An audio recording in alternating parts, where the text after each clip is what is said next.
Hello, ladies and gentlemen. Good day and welcome to the show. Now, listen, we've been looking at China's Evergrande situation and some unusual things have just happened recently with Evergrande in China. There's been a lot of talk about the Chinese economy coming down, the Chinese real estate market.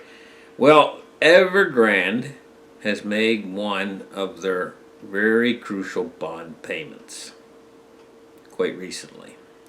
And now the company is looking at, just a second, oh, a little bit less, how's that? Okay, the company is actually looking right now at changing their business model a little bit. They're going to go into making their electric cars. This might be a huge move. Like they already had this division within the company where they were going to make electric cars. This might be huge for them, this change, and it might revitalize their company. Now they're still working on their real estate projects. They've went back to work on 10 of the real estate projects. But this shift over to electric cars might really be the way to go, because electric cars now are the wave of the future. And speaking of electric cars, we see Elon Musk's business of Tesla. Right now, it's top $250 billion worth of net worth. It's become the fifth biggest stock right now. And that's one of the things is Tesla right now, is they've got a big deal.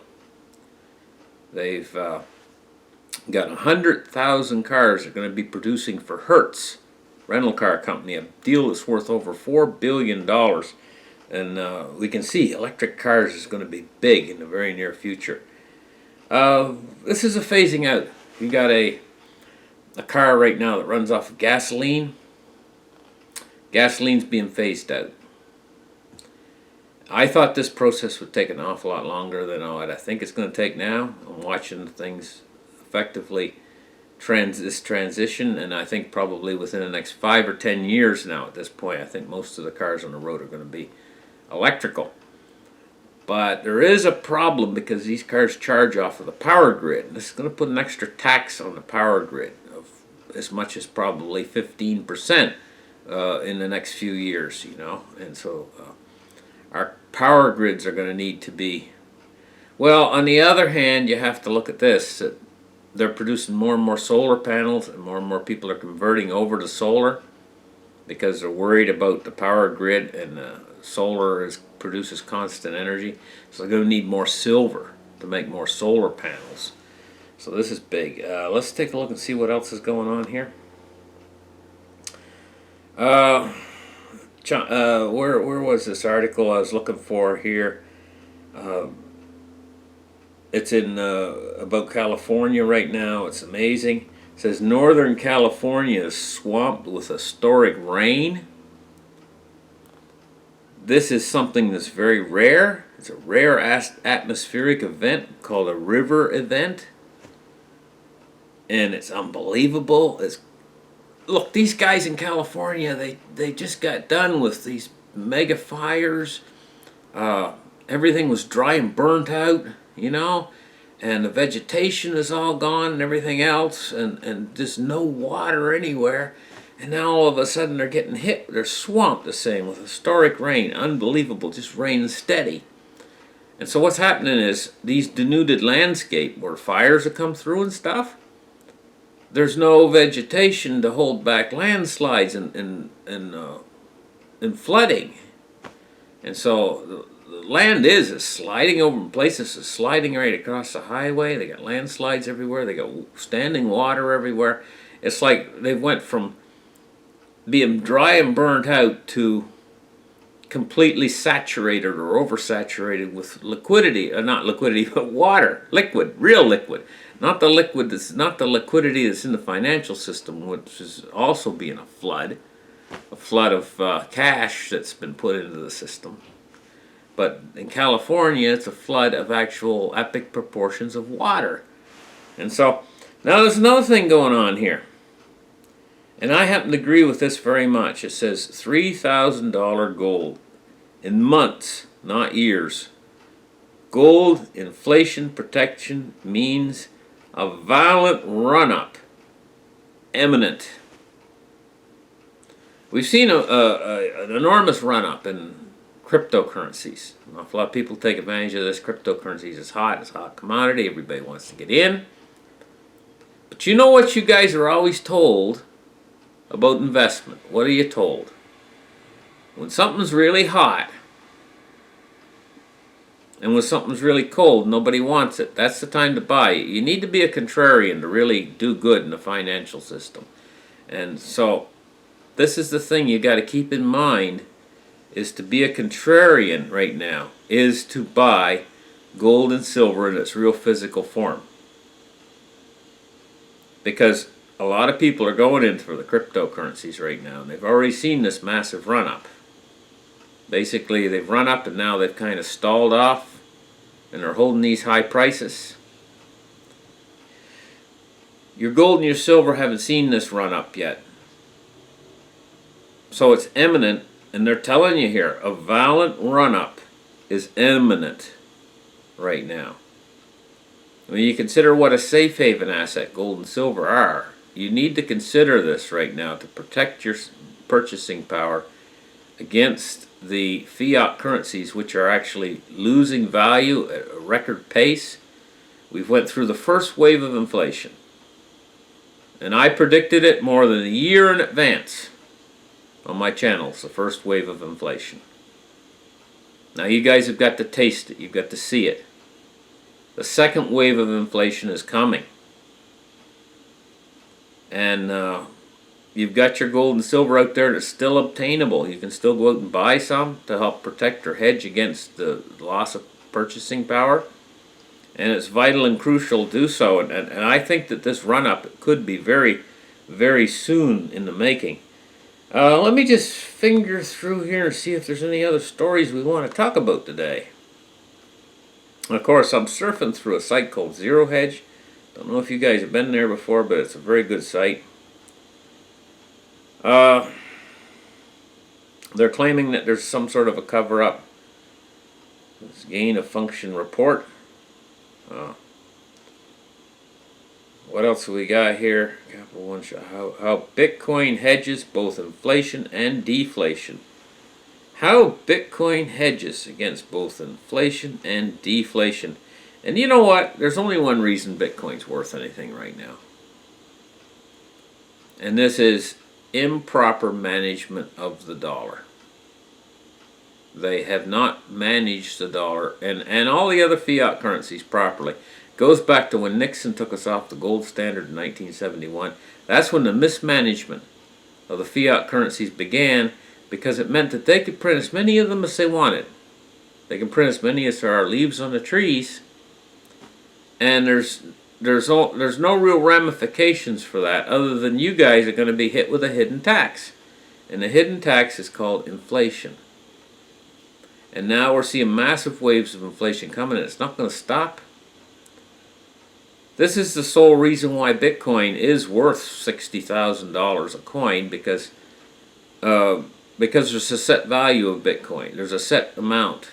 There's 21 million. Right now there's 18 million in existence floating around in the system out there. But there will never be more than 21 million.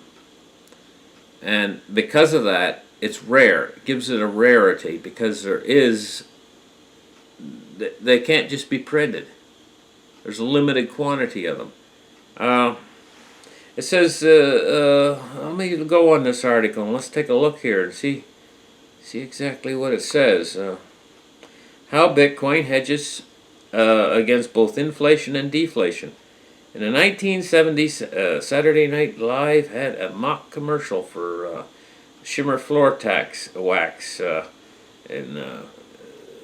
It says, between supply chain, rising prices, falling growth, we're living in hazy times. Economically, investors don't know whether we're due for a stretch of serious inflation or if instead we'll get sucked by a deflationary stagnation. Either is a prelude or a crash. They don't know if we need the wax or the snack. I don't know what that means, but we need the wax or the snack. But it says, As people struggle to protect against both, there is one hedge that actually covers them all. Runaway inflation, runaway stagnation, even the gridlock scenario that historically burns gold investors, and that is one hedge in Bitcoin. The universal hedge is saying is counterintuitive since inflation and deflation are opposites, while gridlock is the opposite of the opposites. But the universal hedge hinges on two mechanisms that are only present in Bitcoin. Central banks addicted to printing, combined with Bitcoin's .com levels of secular growth that is approaching historical levels of a bona fide money replacement. Actually, it's not a money replacement, it is money. You guys out there right now, if you had one Bitcoin, one whole Bitcoin, which would you rather have, really, guys? Would you rather have 60,000 US dollars, or would you rather have one whole Bitcoin? Either one are fungible, and they are both a store of value to a certain degree. I wouldn't really call a dollar a store of value, because that means that to be a store of value, you have to be able to store it away for lengthy periods of time and then be able to go back and get it, and its value would be similar or the same as it is now. The dollar, you could store it away, but maybe 6 months from now you might only be able to buy half as much with it. So it's not really a good store of value. It's a store of value, but Bitcoin, you might store it away now, and 6 months from now it might be worth twice what it is now. To be a good store of value, you really need something that's going to retain its value. Probably the best store of value out there is gold. Quite seriously. It's the most stable. If you're going to store money away, you guys want to store money away and come back and get it, and it's going to be safe. You know, it's not going to rot. If the internet goes down, it's not going to disappear on you like Bitcoin could possibly disappear. The dollar can be eaten away with inflation. Or they might just come out with some sort of central bank digital currency and say, hey, you know what? We're giving you 6 months to exchange it for your old currencies for the new digital currency. What would happen? Well, you know, if you put your dollars away in a safe or something and come back a year later and they brought out a central bank digital currency and they only gave you 90 days to exchange it in, they could say your dollars that you stored away are worth nothing now because you didn't come in soon enough to exchange them from the new digital currency. But you store away a gold, nothing can eat away at it. It's impervious. If your house sunk into a sinkhole and the safe sunk into a sinkhole, you could dig that up even though it's full of water, even if it's sunk under the water. You know, and that gold would still you just have to clean it off a little bit. And it's just impervious that way, and it retains its value through thick and thin. It's the best, really. The gold is really the best. And silver, too. Place to put in secure money for long periods of time. It's insurance, guys. This is what it is. It's not, gold and silver are not something that you're going to expect to make gains off of so much, but it's insurance in case the financial system goes crazy. Because fiat money is only valuable because they say it's valuable. And it can lose that value just as quick overnight. If something happens, a government could collapse. The financial system could collapse. They could bring in some new form of money. You can't store away fiat currencies because of these factors that you could lose all. You'll never lose all with gold and silver. It's always going to retain some value. Even with Bitcoin, storing it away, I know a lot of people have an offline wallet. They got their codes or whatever, you know. In case the internet goes out or whatever, and they're using it as a store of value. But things could happen. The world could have some sort of a crisis where you can't get the online restored. Gold and silver will go through anything. They'll even go through a fire. Your house burns down. The gold and silver melts into a lump. Quite serious fire. You pick the lump out of the ashes, and you've got what's called a nugget. And that nugget is still worth just as much as the coin was worth before. It's the perfect store of value. The only thing is about gold, you have to be careful. Don't leave it laying on your countertop, and have people walking in through your house, or they'll just pick it up and put it in their pocket and go out. I mean, so there is some things that gold can't cover, but you got to cover that aspect. You got to safely secure your stuff. So anyway, listen, guys. Thank you for listening to my show here, starting to ramble a little bit about that. But these are very uncertain, very unsecure times. You guys got to protect yourself. I think gold and silver is the best way to go. I think once you get some gold and silver put away, then think about putting away a little bit of Bitcoin to cover all your bases, because it just might shift over to where the financial system uses, in the West at least, uses cryptocurrency to back their new central bank digital currencies with. I think that very well could happen. I think there's a strong enough possibility of that happening where you want to have a little bit of Bitcoin. But then again, I had one of my viewers on my other channel say, he said something very interesting indeed. He said, what if they make it so that they tax you when you go to sell your Bitcoin or whatever for the digital currency, and say Bitcoin, they use it as a store of value to back up their new central bank digital currencies, and obviously you'd be able to sell that Bitcoin then, possibly even to the government, for extreme amount of gains, possibly. Well, he said, what if they tax that? And they very well might. There's a possibility, but if we see a central bank digital currency coming in, these old fiat currencies we're working with now, they have the possibility of going to zero. Okay, guys, enough rambling on. I've rambled on for 17 minutes. You guys have a great day, and we'll catch you guys in the very next show. Bye-bye.